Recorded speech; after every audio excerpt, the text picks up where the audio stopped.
It's a mimer from Yom Beis Chag HaShavuos Tafshin Lamed Dalet. Vidber Elkim is called Dvar Malchus Lamer, and Hashem spoke all these words, all these matters of Daseres HaDibros to say. Umedayik B'zeh B'Maimer Shnas Tafshin Dalet, and the Frierdiker Rebbe examines this in the mimer of Tafshin Dalet, which was 30 years before when the mimer was said in Tafshin Lamed Dalet by the Rebbe. Vahi B'Shloshim Shana, that's why the Rebbe says, and it was in the 30 years. The significance of 30 years, which is in part of the voice Yecheskel. Matan Torah Nemer Shem Elekim. Matan Torah, it says the name Elekim, like we said, Vaydaber Elekim. Shu Shem HaGvura V'Atzimtzum. The name Elekim is a name that indicates Hashem's strength and severity and constriction. Kemuva Gam Pirish Rashi Al HaPasuk, like it's also brought down in Rashi on the Psukim, when it speaks about Elikim, Vaydaber Elikim, it says, Ein Elikim Eladayin, that Elikim is a judge, meaning that Hashem is judged and he has the Daseres HaDibros because he's a judge to bring about the consequences if Chas Shalom a person doesn't fulfill what he's supposed to do. So the Rebbe says, Af Sheklolos in the Matan Torah in Shel Kiruv Chulu, though the general idea of Matan Torah is the idea of closeness. Though, so that should be able to be the revelation of the Daseres HaDibros. Down here below. There's a need for the idea of tzimtzum through the Shem Elekim, like it's explained in Likutei Torah,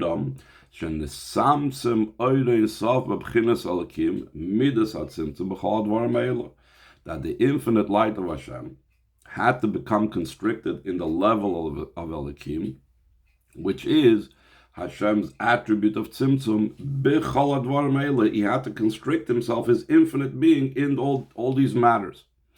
That's why you needed to have Shem Elikim. That's why you need to have Hashem's constriction, that in these 10, like ordinary things, and a limited thing of 10, we can have Hashem's infinite being. The expression is in the Gemara that we heard the Torah, we heard Daseres HaDibros from the mouth of the Almighty. Again, using the word Gevura. Why did the Chazal use the term Gevura? For the same reason that the Torah used the word Elikim, because Hashem had to constrict himself to place himself into Daseres HaDibros. We call him still in all. Etzem Hamshach the Matan Torah is Bechiras Chesed V'Rachmim.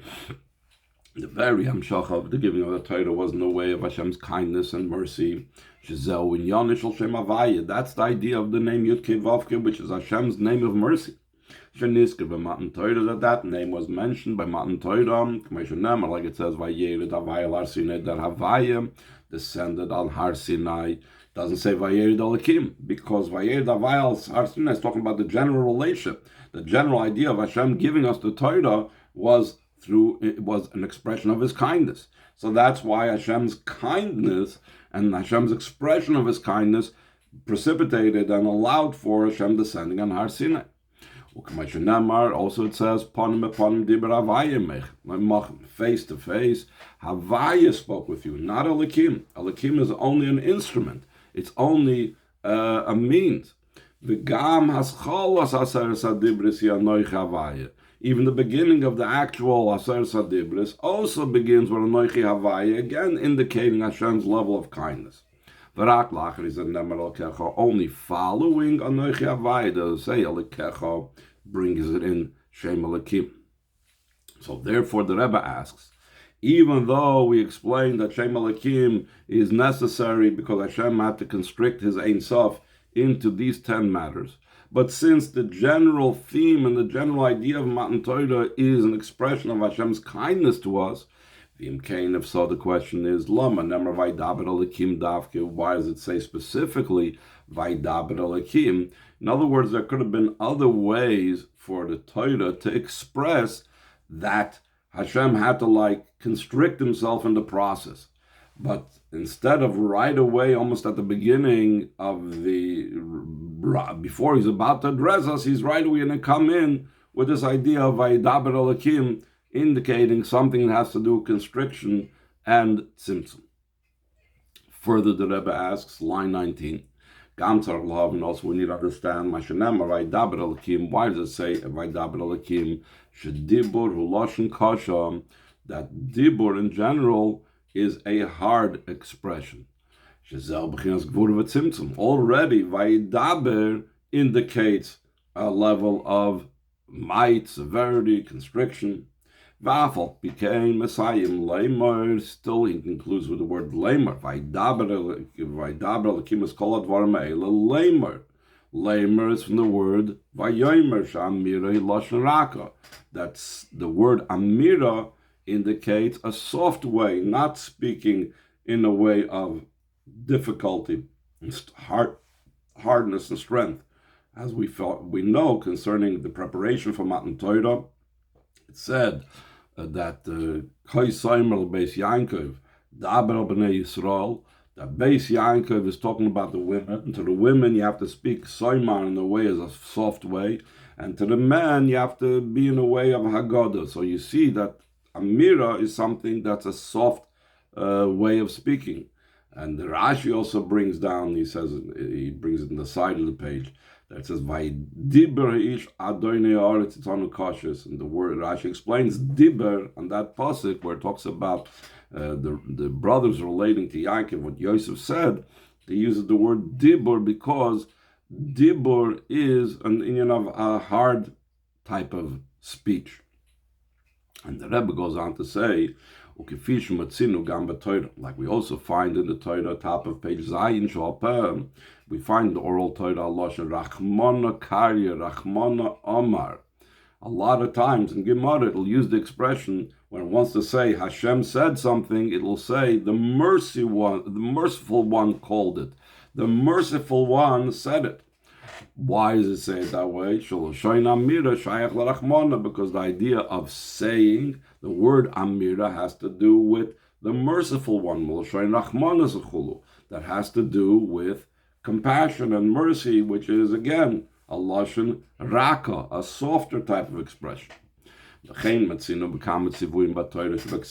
do we find in many of the commands in the written Torah. That Hashem said to Moshe saying, or spoke to Moshe saying, that we have this type of transition. It begins Shemaska b'lashon dibur, shalashon kasha. He begins with dibur, which is a hard expression, and he concludes in a way of saying that's a soft expression. So that, what is that indication from the fact that he does so right away at the beginning of the Aseres HaDibros? By the Aseres HaDibros, there were both aspects. The Lashon Kasha, there was a hard language, Vayidaber, but Lashon Raka, and soft language, Lamer. Just like in the Aseres HaDibros was mentioned, the two names of Hashem, Havaya and Elekim. I am Havaya, your God. So we find again this combination of hard and soft, this combination of Chesed and Gvura. The exception to this combination is in the beginning it says that Elekim spoke, specifically the name Elekim. So he's trying to figure out what is this type of transition from Vayidaber. Why does it start off specifically with Vayidaber, and he only concludes with a soft language with Lamer, etc. And then he says further, another question on line 11, Gamtzar Lahav. Also, we need to understand the classic question that's always brought down to Amarim, the great wondrous experience that took place during Matan Torah. When Havai descended on Har Sinai, there was the sound of the shofar, koilis, there was thunder, and there were flames and torches, the matters that were related during the Aseres HaDibros were very simple, ordinary types of ideas. Why do you need to have all the special effects and all the tumult for relating such seemingly simple concepts? So it continues in his base, to be able to understand this. We first have to preface the general uniqueness and novelty of what Matan Torah came to accomplish. Before Matan Torah, there was a decree that the ones above should not descend below, and the ones below should not arise above. During the giving of the Torah, the decree was nullified, and those above descended below, and those below arose above. In such a manner that I am the one that will begin, Hashem says. I will be the one to show and to demonstrate this, the nullification of this decree. Like it says, that Hashem descended in Har Sinai. So here we nullified that separation by the ones above coming down below. And afterwards, and afterwards he said to Moshe, rise up to Hashem, which is the idea of the Tachtonim, the ones below, rising up above. So he says, what's the concept behind this? Though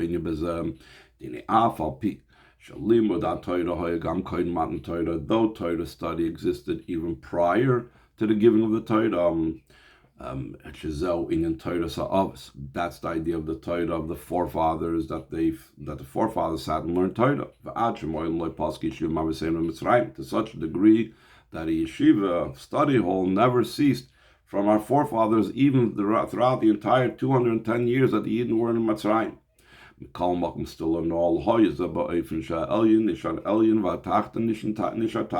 in such a manner that the one above remained above, and the one below remained below. There was still that division, that separation. This means even the minor, even the physical matters, that they fulfill the mitzvahs through physical matters, but those things did not become changed and any less physical because of it. They weren't imbued with any holiness. And so too, the effect that our avodah of the others down here had above, top of page Ches, it was in such a way that it only reached the root of the created beings, meaning that when a person did not avoid it down here, he could only reach his own source above. He couldn't reach anything beyond the source of the physical. Even the ultimate level of reaching the root of the created beings. That's only the root of the Nivroim alone. That is something like we can explain tomorrow, that's completely separated and removed from the Creator.